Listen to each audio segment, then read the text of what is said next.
अस्सलाम वालेकुम दोस्तों, मैं ਤੁਹਾਡਾ ਭਰਾ ਮੀਆਂ ਮੁਹੰਮਦ ਅਫਜ਼ਲ ਬੱਟੂ ਤੇ ਤੁਸੀਂ ਵੇਖਦੇ ਪਿਓ ਮੇਰਾ YouTube ਚੈਨਲ ਡਿਜੀਟਲ ਕਿਸਾਨ ਪਾਕਿਸਤਾਨ। ਤੇ ਦੋਸਤੋ ਇੱਕ ਵਾਰੀ ਫਿਰ ਜਨਾਬ ਆਲੂ ਦੇ ਖੇਤਾਂ ਵਿੱਚ ਮੌਜੂਦ ਤੇ ਆਲੂ ਦੀ ਕਿਸਮ ਲੱਗੀ ਹੋਈ ਹੈ ਸੈਂਟਾ। ਉਸ ਦੀ ਪਟਾਈ ਸ਼ੁਰੂ ਹੈ ਤੇ ਬਿਲਾਰਸ ਟਰੈਕਟਰ ਸ਼ਹਜ਼ਾਦਾ ਉਹਦੇ ਨਾਲ ਪਟਾਈ ਕਰਦੇ ਪਏ ਆ। ਤੇ ਆ ਪਿੱਛੇ ਡਿੱਗਰ ਵੀ ਵੇਖ ਸਕਦੇ ਹੋ ਤੇ ਬਿਲਾਰਸ ਦੀ ਤੁਹਾਨੂੰ ਪਰਫਾਰਮੈਂਸ ਵਿਖਾਣੇ ਹੈ ਤੇ ਫਿਰ ਆਲੂ ਦਾ ਸਾਈਜ਼ ਵੀ ਵਿਖਾਵਾਂਗੇ ਵੀ ਕਿੰਨਾ ਬੜਾ ਨਿਕਲਦਾ ਪਿਆ ਹੈ। ਤੇ ਮਜ਼ੀਦ ਜਨਾਬ ਗੱਲਬਾਤ ਕਰਾਂਗੇ ਕਿਸਾਨ ਭਾਈਆਂ ਬਾਰੇ, ਜੋ ਮੁਸ਼ਕਲਾਤ ਤੇਲ ਵਧਣ ਨਾਲ ਸਾਨੂੰ ਆਈਆਂ ਨੇ। ਜਿਸ ਤਰੀਕੇ ਹਰ ਚੀਜ਼ ਦਾ ਰੇਟ ਵੱਧ ਗਿਆ ਹੈ, ਟਰੈਕਟਰਾਂ ਦਾ ਕਿਰਾਇਆ ਵੱਧ ਗਏ ਨੇ, ਉਸ ਦੇ ਨਾਲ ਖਾਦਾਂ ਜਿਹੜੀਆਂ ਨੇ ਉਹ ਹਾਲੀ ਤੱਕ ਨਹੀਂ ਲੱਭਦੀਆਂ ਪਈਆਂ। ਇਹ ਸਾਰੀਆਂ ਗੱਲਾਂ ਕਰਨੇ ਆ ਜਨਾਬ ਆਪਾਂ, ਤੇ ਨਾਲ ਹੀ ਤੁਹਾਨੂੰ ਇਸ ਦੀ ਪਰਫਾਰਮੈਂਸ ਵਿਖਾਣੇ। ਆਓ ਚਲੀਏ ਦੋਸਤੋ, ਰੂਸੀ ਹੋ ਗਿਆ ਹੈ ਸਟਾਰਟ ਤੇ ਪੀਟੀਓ ਉਸ ਦਾ ਚੱਲ ਪਿਆ, ਪੀਟੀਓ ਗੇਅਰ ਲੱਗ ਗਿਆ ਹੈ।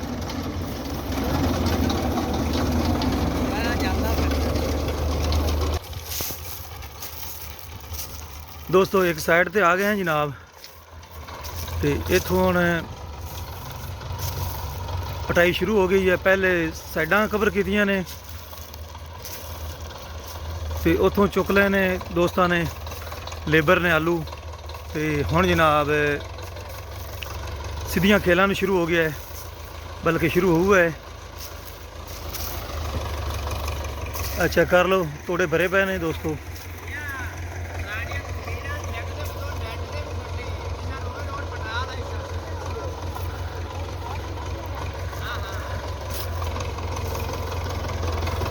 ਤੇ ਦੋਸਤੋ ਆਪਾਂ ਉਸਤਾਦ ਨਾਲ ਗੱਲ ਕਰਨੀ ਹੈ। अस्सलाम वालेकुम जी, की हाल चाल ने? अच्छा ਆਪਾਂ ਕਿਰਾਏ ਤੇ ਵੀ ਕੰਮ ਕਰਨੇ ਆ? ਹਾਂਜੀ ਕਰਨੇ ਆ। ਕਿੰਨੇ ਆਲੂ ਹੋਵਣ ਤੇ ਤੁਸੀਂ ਕਰ ਸਕਦੇ ਹੋ ਤੇ ਕਿੱਥੇ ਕਿੱਥੇ ਜਾ ਕੇ ਕਰ ਸਕਦੇ ਹੋ ਆਪਣੇ ਜ਼ਿਲ੍ਹੇ ਉਕਾੜੇ 'ਚ? ਜਿੱਥੇ ਕੋਈ ਬੁਲਾਵੇ ਆਪਾਂ ਉੱਥੇ ਕਰ ਜਾਂਦੇ। ਜ਼ਿਲ੍ਹਾ ਉਕਾੜਾ ਤਹਿਸੀਲ ਇਕਬਾਲਪੁਰ ਦੇ ਵਿੱਚ ਕਵਰ ਕਰ ਲੈ ਸੋ। ਅੱਛਾ ਤੇ ਆਪਣਾ ਰਾਬਤਾ ਨੰਬਰ ਦਿਓ ਲਿਖੋ ਜੀ, ਵਿੱਚ ਦੱਸੋ ਜੀ 0300 ਪੂਰਾ ਜੀ 72 ਦਾ 738 738। ਠੀਕ ਹੋ ਗਿਆ। ਇਹ ਫੋਨ ਨੰਬਰ ਹੈ ਤੇ ਆਪਣਾ। ਨਾਮ ਮੁਖਤਿਆਰ ਅਹਿਮਦ ਮੇਰਾ ਨਾਮ ਹੈ ਜੀ। ਓਕੇ ਹੋ ਗਿਆ। ਤੇ ਕਿੰਨੇ ਕਿੱਲਿਆਂ ਵਾਸਤੇ ਤੁਸੀਂ ਜਾ ਸਕਦੇ ਹੋ? 5 ਕਿੱਲਿਆਂ ਵਾਸਤੇ, 10 ਵਾਸਤੇ, 20 ਵਾਸਤੇ? ਜਿੰਨੇ ਹੀ ਹੋਣ ਨਹੀਂ ਮਤਲਬ ਇੱਕ ਬੰਦਾ ਕਹਿੰਦਾ ਮੈਂ 5 ਕਿੱਲੇ 5 ਵਾਸਤੇ ਦੂਰ ਨਹੀਂ ਜਾ ਜੀ ਸਕਦਾ। ਬਾਬਾ ਫੈਸਲਾ ਵਾ ਤੇ ਮੁੱਕ 5-10 ਕਿਲੇ ਹੋਣਗੇ ਜੀ। ਹਾਂ ਠੀਕ ਹੋ ਗਿਆ। ਤੇ ਚਲੋ ਇਹਦੀ ਪਟਾਈ ਸ਼ੁਰੂ ਕਰੋ ਤਾਂ ਕਿ ਤੁਹਾਡੀ ਵੀਡੀਓ ਬਣਾਈਏ। ਦੋਸਤੋ ਮੁਖਤਾਰ ਭਾਈ ਕਹਿੰਦੇ ਪਏ ਅਗਰ ਕੋਈ ਦੋਸਤ ਆਲੂ ਪਟਾਉਣਾ ਚਾਹੁੰਦਾ ਹੋਵੇ ਜ਼ਿਲ੍ਹਾ ਉਕਾੜਾ ਦੇ ਵਿੱਚ, 20 ਕਿੱਲੇ ਵਾਲਾ ਹੋਵੇ, 30 ਵਾਲਾ ਹੋਵੇ, 10 ਵਾਲਾ ਹੋਵੇ, ਘੱਟ ਤੋਂ ਘੱਟ ਅਸਾਂ ਜਨਾਬ ਆਪਣੀ ਖਿਦਮਾਤ ਉੱਥੇ ਸਰ ਅੰਜਾਮ ਦੇਵਾਂਗੇ। ਤੇ ਦੋਹਰੇ ਫੇਰਨ ਦਾ ਜਿਹੜਾ ਰੇਟ ਹੈ ਉਹ 5,000 ਲੈਂਦੇ ਪਏ ਨੇ। ਦੋਹਰਾ ਡਿੱਗਰ ਫੇਰਦੇ ਨੇ ਜਿਹੜਾ ਤਾਂ।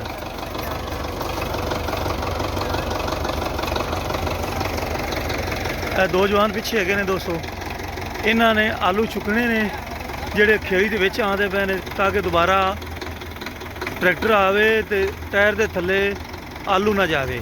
ਇਹ ਚੈੱਕ ਕਰ ਲਓ। ਤੇ ਬਾਰਿਸ਼ ਦੀ ਵਜ੍ਹਾ ਨਾਲ ਜ਼ਮੀਨ ਬਹੁਤ ਸਖਤ ਹੋ ਗਈ ਹੈ ਤੇ ਆਲੂਆਂ ਦੀ ਪੈਦਾਵਾਰ ਤੇ ਵੀ ਕਾਫੀ ਅਸਰ ਹੋਇਆ ਹੈ। ਪਿਛਲੇ ਸਾਲ ਦੀ ਨਿਸਬਤ ਜਿਹੜੇ ਆਲੂ ਹੈਗੇ ਨੇ ਦੋਸਤੋ ਘੱਟ ਨਿਕਲਦੇ ਪਏ ਨੇ। ਇਹ ਨਹੀਂ ਹੈਗਾ ਵੀ ਕੋਈ ਬੰਪਰ ਖਰਾਬ ਹੋ ਗਈ ਜਾਂ ਚੋਖੇ ਹੋ ਗਏ, ਇਹ ਨਹੀਂ। ਬਾਰਿਸ਼ਾਂ ਦੀ ਵਜ੍ਹਾ ਨਾਲ ਮੌਸਮ ਸੈੱਟ ਨਹੀਂ ਰਿਹਾ। ਪਿਛਲੇ ਸਾਲ 120-30 ਬੋਰੀਆਂ ਆਮ ਨਿਕਲਦੀਆਂ ਆਈਆਂ, 100 ਬੋਰੀ ਤੋਂ ਉੱਪਰ ਹੀ ਨਿਕਲਦੇ ਸਨ। ਲੇਕਿਨ ਇਸ ਵਾਰੀ 60 ਤੋਂ 80 ਬੋਰੀ ਤਕਰੀਬਨ ਨਿਕਲਦੀ ਪਈ ਹੈ, ਜਿਹੜੀਆਂ ਕਿਸਾਨਾਂ ਵਾਸਤੇ ਬਹੁਤ ਹੀ ਥੋੜ੍ਹੀਆਂ ਨੇ ਕਿਉਂਕਿ ਖਰਚੇ ਬਹੁਤ ਹੋਏ ਨੇ। ਤੇ ਜਿਸ ਤਰੀਕੇ ਝਾੜ ਥੋੜਾ ਨਿਕਲਦਾ ਪਿਆ ਆਲੂਆਂ ਦਾ, ਬੋਰੀਆਂ ਥੋੜ੍ਹੀਆਂ ਨਿਕਲਦੀਆਂ ਪਈਆਂ ਨੇ ਫੀ ਕਿੱਲੇ 'ਚੋਂ, ਉਸੇ ਤਰੀਕੇ ਮਾਰਕੀਟ ਵੀ ਬਹਿ ਗਈ ਹੈ ਥੱਲੇ। ਮਾਰਕੀਟ ਦੇ ਵਿੱਚ ਆਲੂ ਦਾ ਜਿਹੜਾ ਰੇਟ ਹੈ ਖਾਸ ਕਰਕੇ ਸੈਂਟਾ ਮਜ਼ੀਕਾ, ਇਹ ਤਕਰੀਬਨ 1200 ਲੈ ਤੇ 1800 ਤੱਕ ਚੱਲਦਾ ਪਿਆ ਹੈ। ਉਹਦੇ ਵਿੱਚ ਵੀ ਉਹਨਾਂ ABC ਗ੍ਰੇਡ ਬਣਾਏ ਹੋਏ ਨੇ ਤਾਂ ਕਿ ਉਹਨਾਂ ਗ੍ਰੇਡ ਦੇ ਜ਼ਰੀਏ ਦੱਸਦੇ ਵੀ A ਗ੍ਰੇਡ B ਗ੍ਰੇਡ ਮੁਖਤਲਿਫ ਰੇਟ ਲਗਾ ਕੇ ਜ਼ਮੀਂਦਾਰਾਂ ਨੂੰ ਘੱਟ ਤੋਂ ਘੱਟ ਪੈਸੇ ਦਿੱਤੇ ਜਾਵਣ ਤੇ ਜ਼ਿਆਦਾ ਜਿਹੜਾ ਮੁਨਾਫਾ ਇਹ ਤਾਜਰ ਲੋਕ ਹੀ ਕਮਾਵਣ। ਤੇ ਹਕੂਮਤ ਨੇ ਕੋਈ ਖਾਸ ਪਾਲਿਸੀ ਨਹੀਂ ਬਣਾਈ ਗਈ ਉਹਨਾਂ ਤੋਂ, ਜਿਹਦੀ ਵਜ੍ਹਾ ਨਾਲ ਜਿਹੜੇ ਸਾਡੇ ਆਲੂ ਹੈਗੇ ਨੇ, ਜਿਤਨਾ ਆਲੂ ਇਸ ਵਾਰੀ ਕਾਸ਼ਤ ਹੋਇਆ ਹੈ, ਗੰਦਮ ਥੋੜੀ ਹੋਈ ਹੈ ਤੇ ਆਲੂ ਦੀ ਕਾਸ਼ਤ ਵੀ ਜ਼ਿਆਦਾ ਹੋਈ ਹੈ। ਲੇਕਿਨ ਜਿਸ ਤਰੀਕੇ ਝਾੜ ਨੂੰ ਵੇਖਨੇ ਹੈ ਪੈਦਾਵਾਰ ਨੂੰ, ਤਾਂ ਪੈਦਾਵਾਰ ਥੋੜੀ ਹੋਈ ਹੈ। ਜ਼ਿਆਦਾ ਕਾਸ਼ਤ ਦੇ ਮੁਤਾਬਕ ਪੈਦਾਵਾਰ ਵੀ ਜ਼ਿਆਦਾ ਹੋਣੀ ਚਾਹੀਦੀ ਸੀ, ਲੇਕਿਨ ਪੈਦਾਵਾਰ ਥੋੜੀ ਹੈ। ਉਸ ਦੀ ਪੈਦਾਵਾਰ ਵੀ ਥੋੜੀ ਹੈ। ਤੇ ਦੋਸਤੋ, ਹਕੂਮਤ ਨੂੰ ਚਾਹੀਦਾ ਹੈ ਵੀ ਕੁਝ ਕਿਸਾਨਾਂ ਵਾਸਤੇ ਕੁਝ ਰਹਿਮ ਕਰਨ, ਜਿਹਦੇ ਵਿੱਚ ਕਿਸਾਨਾਂ ਨੂੰ ਕੁਛ ਨਾ ਕੁਛ ਸਕੂਨ ਆਵੇ। ਲੇਕਿਨ ਕੋਈ ਚੱਜ ਦੀ ਜਾਂ ਢੰਗ ਦੀ ਪਾਲਿਸੀ ਹਕੂਮਤ ਨੂੰ ਨਹੀਂ ਬਣਾਈ ਗਈ, ਜਿਹਦੀ ਵਜ੍ਹਾ ਨਾਲ ਕਿਸਾਨ ਸਾਰੇ ਪਰੇਸ਼ਾਨ ਨੇ। ਇਹਨਾਂ ਕੋਲੋਂ ਨਾ ਤਾਂ ਖਾਦ ਮਾਫੀਆ ਕਾਬੂ ਆਇਆ ਹੈ, ਨਾ ਕੋਈ ਟੋਕਨ ਮਾਫੀਆ ਕਾਬੂ ਆਇਆ। ਜਿਸ ਤਰੀਕੇ ਸਬਸਿਡੀ ਦਾ ਮਾਮਲਾ ਸੀ DAP ਦਾ, ਉਹ ਕਿਸੇ ਨੂੰ ਕੋਈ ਸਬਸਿਡੀ ਨਹੀਂ ਆਮ ਜ਼ਿਮੀਂਦਾਰਾਂ ਨੂੰ ਮਿਲਦੀ ਪਈ। ਉਹ ਟੋਕਨ ਐਕਸਪਾਇਰ ਹੋ ਗਏ ਨੇ। ਉਹਨਾਂ ਮਹਿਕਮਾ ਜ਼ਰਾਅਤ ਵਾਲਿਆਂ ਤਾਂ ਕਸਮ ਖਾਧੀ ਹੋਈ ਹੈ ਵੀ ਤਲਕ ਤੋਂ ਬਗੈਰ ਜਾਂ ਕੁਛ ਲੈ ਦੇ ਤੋਂ ਬਗੈਰ ਕਿਸੇ ਦੇ ਟੋਕਨ ਕਲੀਅਰ ਨਹੀਂ ਕਰਨੇ। ਅਫਸੋਸ ਆਉਂਦਾ ਹੈ ਜਦੋਂ ਅਸੀਂ ਆਪਣੇ ਕਿਸਾਨ ਭਾਈਆਂ ਨੂੰ ਦੁਖੀ ਵੇਖਨੇ ਆ। ਲੇਕਿਨ ਜਿੰਨੇ ਵੀ ਵਜ਼ੀਰ ਮੁਸ਼ੀਰ ਹੈਗੇ ਨੇ, ਉਹਨਾਂ ਦਾ ਜ਼ਿਆਦਾਤਰ ਤਲਕ ਪਿੰਡ ਥਾਵਾਂ ਤੋਂ ਹੈ। ਉਹ ਖੁਦ ਵੀ ਜ਼ਰਾਅਤ ਨਾਲ ਮੁਨਸਲਿਕ ਨੇ, ਲੇਕਿਨ ਉਹਨਾਂ ਦੇ ਡੇਰਿਆਂ ਤੇ ਖਾਦਾਂ ਮੌਜੂਦ ਹੁੰਦੀਆਂ ਨੇ, ਕਿਉਂਕਿ ਮਹਿਕਮੇ ਉੱਥੇ ਪਹੁੰਚਾ ਦਿੰਦੇ ਨੇ, ਜਿਸ ਵਜ੍ਹਾ ਤੇ ਉਹਨਾਂ ਨੂੰ ਕੋਈ ਦੁੱਖ ਤਕਲੀਫ ਨਹੀਂ ਹੁੰਦੀ। ਅਗਰ ਉਹ ਵੀ ਲੈਣਾ 'ਚ ਲੱਗਣ, ਉਹਨਾਂ ਨੂੰ ਵੀ ਡੰਡੇ ਪਾਵਣ, ਜਿਸ ਤਰੀਕੇ ਆਮ ਕਿਸਾਨਾਂ ਨੂੰ ਡੰਡੇ ਮਾਰੇ ਜਾਂਦੇ ਨੇ, ਫਿਰ ਮੇਰਾ ਖਿਆਲ ਹੈ ਵੀ ਤਬਦੀਲੀਆਂ ਆ ਜਾਵਣ, ਕਾਨੂੰਨ ਵੀ ਚੇਂਜ ਹੋ ਜਾਵਣ। ਲੇਕਿਨ ਕੋਈ ਕਾਨੂੰਨ, ਕੋਈ ਕੁਛ ਨਹੀਂ ਹੋ ਰਿਹਾ। ਸਿਰਫ ਕਿਸਾਨ ਵੀਰਾਂ ਨੂੰ ਦੁੱਖ ਤਕਲੀਫ ਹੀ ਦਿੱਤੀ ਜਾ ਰਹੀ ਹੈ।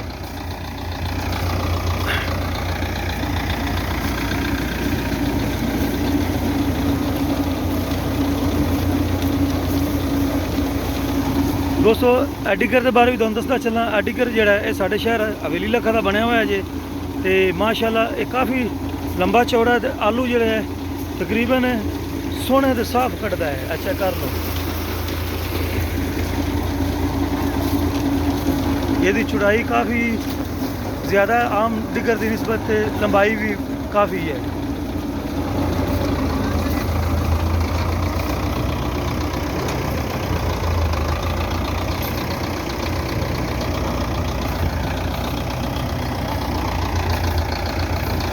ਤੇ ਦੋਸਤੋ, ਜਿੰਨੇ ਵੀ ਮੇਰੇ ਕਿਸਾਨ ਭਾਈ ਹੈਗੇ ਨੇ ਜਿਨ੍ਹਾਂ ਆਲੂ ਕਾਸ਼ਤ ਕੀਤਾ ਹੋਇਆ ਹੈ, ਉਹ ਭਾਈਆਂ ਮਕਈ ਵਾਸਤੇ ਹੁਣ ਪਰੇਸ਼ਾਨ ਨੇ। ਆਲੂ ਨਹੀਂ ਵਿਕਦੇ ਪਏ। ਉਹਨਾਂ ਦਾ ਕਹਿਣਾ ਹੈ ਵੀ ਆਲੂ ਵਿਕਣਗੇ ਤਾਂ ਮਕਈ ਦਾ ਬੀਜ ਲਿਆਵਾਂਗੇ। ਅਗਰ ਪੈਸੇ ਹੋਣਗੇ ਤਾਂ ਮੱਕੀ ਆਵੇਗੀ, ਖਾਦ ਆਵੇਗੀ, DAP ਆਵੇਗੀ। ਲੇਕਿਨ ਕੰਟਰੋਲ ਰੇਟ ਤੇ ਖਾਦ ਦਾ ਮਿਲਣਾ ਬੜਾ ਔਖਾ ਹੈ, ਕਿਉਂਕਿ ਇਹਦੇ ਵਿੱਚ ਵੱਡੇ ਵੱਡੇ ਡੀਲਰ ਸ਼ਾਮਲ ਨੇ, ਮਹਿਕਮਾ ਜ਼ਰਾਅਤ ਵੀ ਸ਼ਾਮਲ ਹੈ। ਇਹਨਾਂ ਨੂੰ ਕੋਈ ਪੁੱਛਣ ਦੱਸਣ ਵਾਲਾ ਨਹੀਂ ਹੈਗਾ। ਤੇ ਬੜੇ ਬੜੇ ਜਿਹੜੇ ਜ਼ਗੀਰਦਾਰ ਜ਼ਮੀਂਦਾਰ ਹੈਗੇ ਨੇ, ਉਹ ਵੀ ਸ਼ਾਮਲ ਹੈਗੇ ਨੇ, ਕਿਉਂਕਿ ਰਲ ਮਿਲ ਕੇ ਬਲੈਕ ਵਿੱਚ ਖਾਦਾਂ ਦਿੰਦੇ ਪਏ ਨੇ, ਖਾਸ ਕਰਕੇ ਯੂਰੀਆ। ਇਹਨਾਂ ਨੂੰ ਜਿੰਨੀ ਦੇਰ ਕਾਬੂ ਨਾ ਕੀਤਾ ਗਿਆ, ਉਨੀ ਦੇਰ ਆਮ ਛੋਟਾ ਕਿਸਾਨ ਉਹ ਮਾਰਿਆ ਜਾਵੇਗਾ। ਤੇ ਉਸੇ ਤਰੀਕੇ ਜਿਸ ਤਰ੍ਹਾਂ ਤੇਲ ਮਹਿੰਗਾ ਹੋਇਆ ਹੈ, ਉਸੇ ਤਰੀਕੇ ਕਿਰਾਇਆ ਮਹਿੰਗਾ ਹੋ ਗਿਆ ਹੈ, ਉਸੇ ਤਰੀਕੇ ਹਰ ਚੀਜ਼ ਮਹਿੰਗੀ ਹੈ। ਲੇਕਿਨ ਕਿਸਾਨ ਦੀ ਫਸਲ ਸਸਤੀ ਹੈ। ਹੁਣ ਪਤਾ ਨਹੀਂ ਕਿਸਾਨ ਦੀ ਫਸਲ ਕਦੋਂ ਮਹਿੰਗੀ ਹੋਵੇਗੀ, ਇਹ ਅੱਲਾ ਹੀ ਬਿਹਤਰ ਜਾਣਦਾ ਹੈ। ਕਦੋਂ ਕਿਸਾਨਾਂ ਦੇ ਹਾਲਾਤ ਸੁਧਰਨਗੇ, ਇਹ ਵੀ ਅੱਲਾ ਹੀ ਜਾਣਦਾ ਹੈ। ਲੇਕਿਨ ਸਾਨੂੰ ਕਿਸਾਨ ਭਰਾਵਾਂ ਨੂੰ ਵੀ ਕੋਸ਼ਿਸ਼ ਕਰਨੀ ਚਾਹੀਦੀ ਹੈ। ਹਰ ਬੰਦਾ ਆਲੂ ਹੀ ਨਾ ਲਾਵੇ, ਹਰ ਬੰਦਾ ਕਣਕ ਹੀ ਨਾ ਲਗਾਵੇ। ਸਾਰੇ ਜ਼ਿਮੀਂਦਾਰ ਕਿਸਾਨ ਭਾਈਆਂ ਨੂੰ ਮੁਖਤਲਿਫ ਫਸਲਾਂ ਲਗਾਉਣੀਆਂ ਚਾਹੀਦੀਆਂ ਨੇ, ਤਾਂ ਕਿ ਮੰਡੀ ਦੇ ਵਿੱਚ ਉਹ ਹਰ ਚੀਜ਼ ਦੀ ਡਿਮਾਂਡ ਹੋਵੇ। ਇਹ ਨਹੀਂ ਹੈਗਾ ਵੀ ਇੱਕ ਚੀਜ਼ ਆਮ ਹੋ ਜਾਂਦੀ ਹੈ ਤੇ ਉਹਦਾ ਰੇਟ ਨਹੀਂ ਮਿਲਦਾ। ਉਸੇ ਤਰੀਕੇ ਕਿਸਾਨ ਭਾਈਆਂ ਨੂੰ ਚਾਹੀਦਾ ਹੈ ਹਰ ਫਸਲ ਲਗਾਉਣ, ਹਰ ਫਸਲ, ਤਾਂ ਕਿ ਤੁਹਾਡੀ ਫਸਲਾਂ ਕਦਰ ਨਾ ਵਿਕਣ।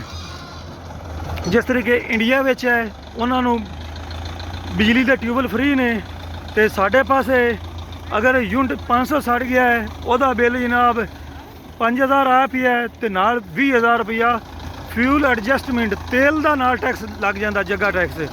ਸਮਝ ਨਹੀਂ ਆਉਂਦੀ ਵੀ ਇਹ ਕੀ ਹੋ ਰਿਹਾ, ਤੇ ਇਹਨਾਂ ਨੂੰ ਕੌਣ ਕਾਬੂ ਕਰੇਗਾ, ਕੌਣ ਸਮਝਾਵੇਗਾ। ਤੇ ਹੁਣ ਮੈਂ ਵੀਰ ਭਰਾਵਾਂ ਤੋਂ ਲੈਣਾ ਇਜਾਜ਼ਤ ਹੈ। ਅੱਲਾਹ ਤਾਲਾ ਸਾਡੇ ਤੇ ਰਹਿਮ ਫਰਮਾਵੇ ਤੇ ਸਾਡੀ ਹਕੂਮਤ ਸਾਡੇ ਬਾਰੇ ਸੋਚੇ। ਤੇ ਜਾਂਦੀ ਵਾਰੀ ਤੁਹਾਡਾ ਭਰਾ ਮੀਆਂ ਮੁਹੰਮਦ ਅਫਜ਼ਲ ਬੱਟੂ। ਅੱਲਾ ਹਾਫਿਜ਼। ਪਾਕਿਸਤਾਨ ਜ਼ਿੰਦਾਬਾਦ।